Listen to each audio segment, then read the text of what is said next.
रीनीट 2026 physics फार महत्त्वाचा विषय आहे. फिजिक्स शिवाय रीनीटमध्ये तुम्ही स्कोर करू शकतात का? प्रश्न विचारा स्वतःला.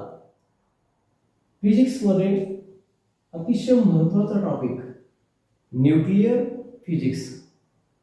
नुसतं नाव ऐकलं तरी काही विद्यार्थी घाबरतात, परंतु लक्षात घ्या मित्रांनो, फाईट मोडमध्ये या. घाबरू नका, फ्लाईट होऊ नका. फाईट और फ्लाईट दोनच मार्ग आहे तुमच्याकडे.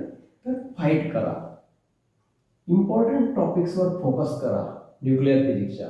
तर या न्यूक्लिअर फिजिक्समध्ये तुम्हाला काय विचारलं जाऊ शकतं त्याचा तुम्ही जर अभ्यास केला तर प्रश्न तुम्हाला सोपे वाटतील. First topic is mass defect. मित्रांनो, मास डिफेक्टचा फॉर्म्युला तुम्ही लक्षात ठेवणं गरजेचं आहे. न्यूमेरिकल एक्झाम्पल्स त्याच्यावर येतील.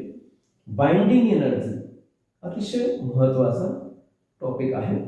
रेडिओ ॲक्टिव्ह डिके खूप महत्त्वाचा टॉपिक आहे. आणि अल्फा बीटा गॅमा डिके याच्यावर न्यूमेरिकल ॲज वेल ॲज कन्सेप्च्युअल प्रश्न येत असतात. न्यूक्लिअर फिशन आणि फ्युजन याच्यावर सुद्धा मित्रांनो न्यूमेरिकल एक्झाम्पल्स येऊ शकतात आणि रिॲक्शन्स येऊ शकतात. आणि शेवटचा टॉपिक आहे न्यूक्लिअर रेडियस.